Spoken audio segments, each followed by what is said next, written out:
puisqu'il a présenté des choses à la French Tech la semaine dernière, je crois. Il vient de nous rejoindre en qualité de nouveau membre et déjà il est au travail. Donc merci pour ce soir et tu as la parole. Ok, bonsoir à tous. J'ai pas trop l'habitude de parler devant du monde, donc pour me prêter main forte, afin de bien me présenter, je vais vous lire un petit texte qui va vous permettre de savoir qui je suis et d'où je viens.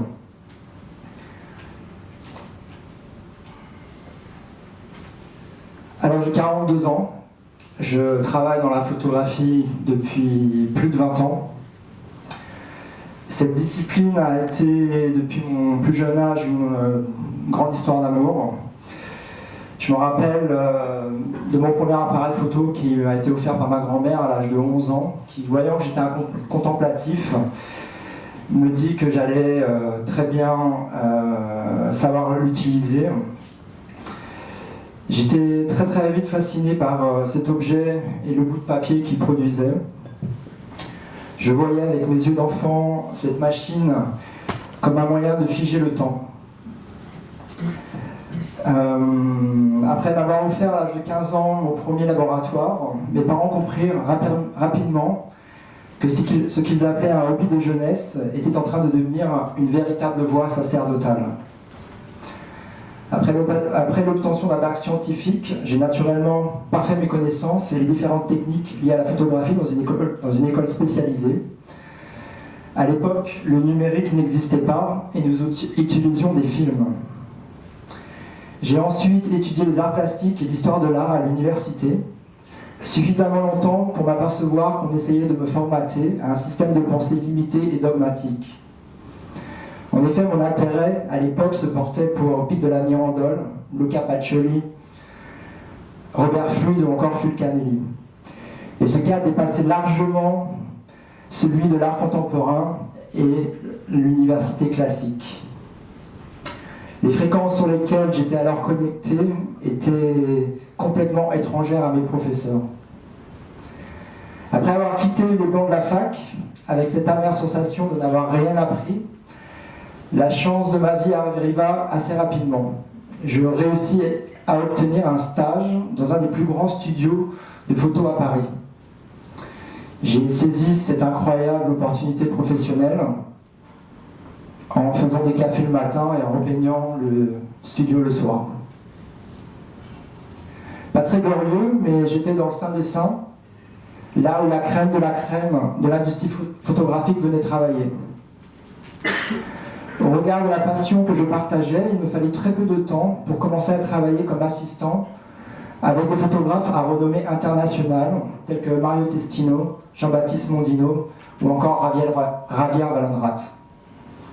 J'ai alors fait la lumière pour une variété incroyable de maîtres pendant 10 ans. Elles furent sans aucun doute les plus belles années de ma vie. J'ai fait plusieurs fois le tour du monde et j'ai eu la chance de travailler avec les plus belles filles de la planète et des artistes mondialement connus tels que Beyoncé, Björk ou encore Robert De Niro. C'était les dernières années de l'âge d'or de la photographie. Un des photographes avec qui je travaillais, Jean-Baptiste Mondino, peut-être que certains d'entre vous le connaissent. Non, bon.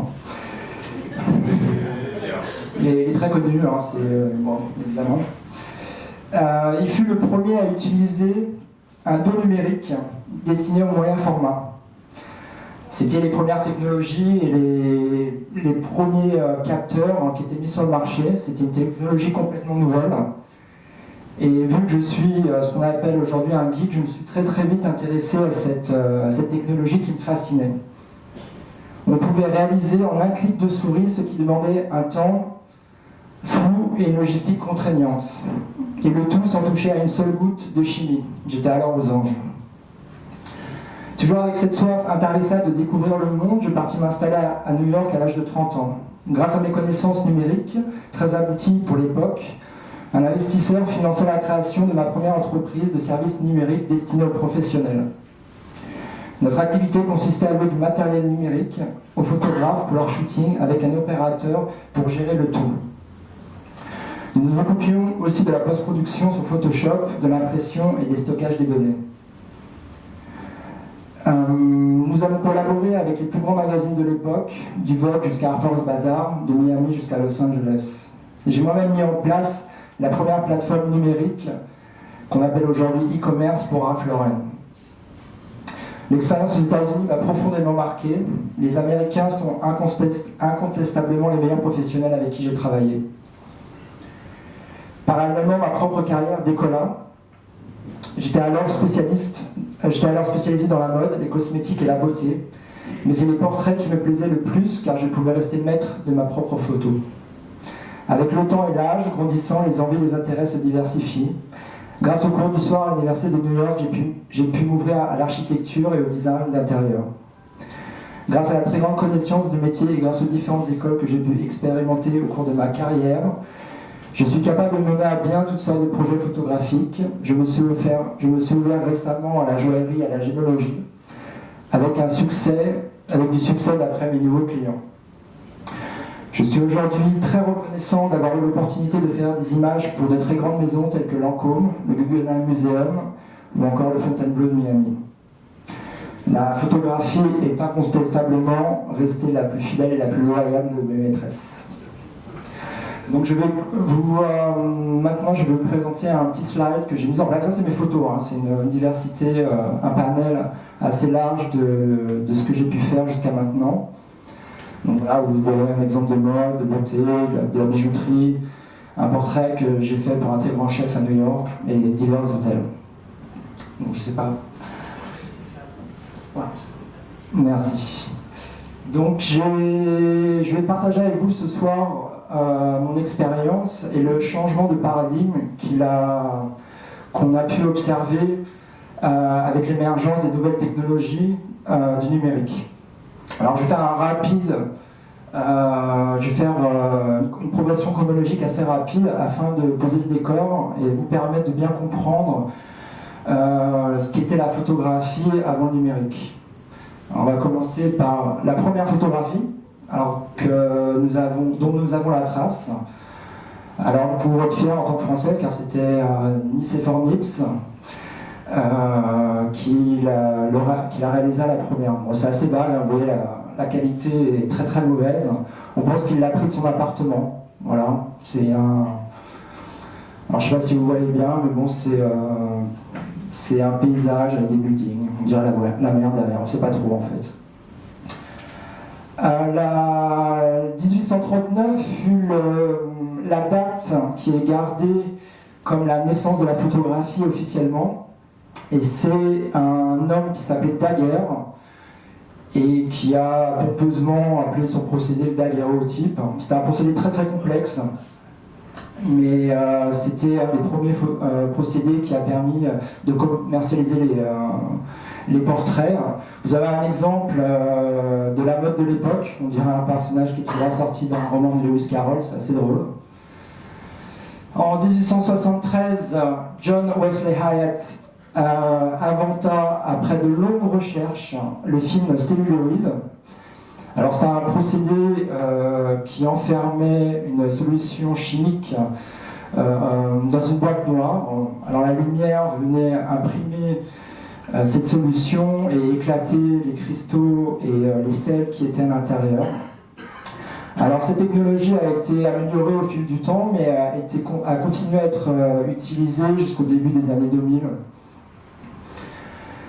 Alors 1888, c'est la naissance de la marque Kodak qui met sur le marché le premier appareil photo destiné aux masses, au public.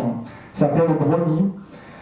C'était un appareil photo qu'on ne pouvait pas recharger. On l'a mis directement au laboratoire et Kodak s'occupait du développement. On utilisait alors des films 120 mm qu'on continue à utiliser aujourd'hui.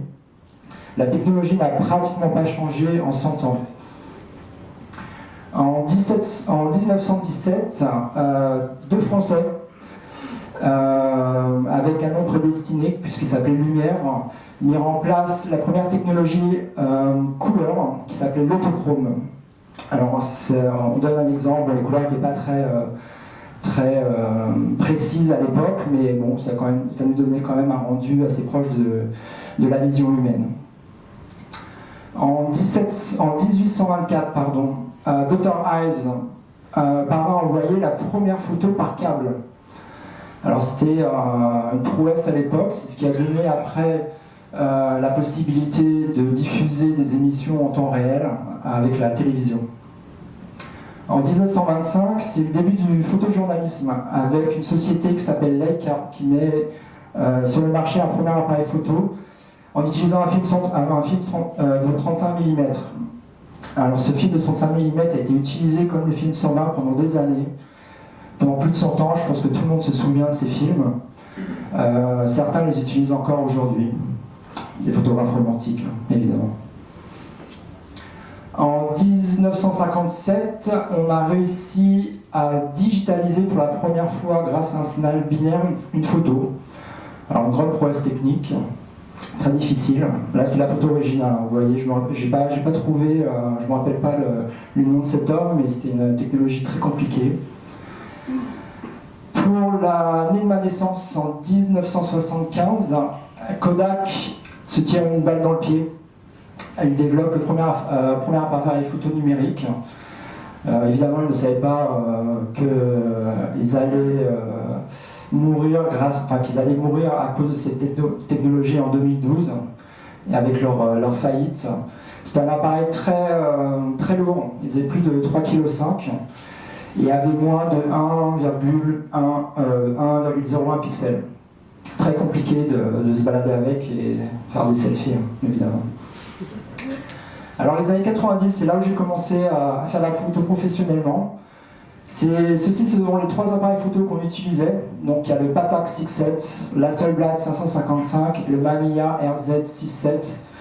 On utilisait des films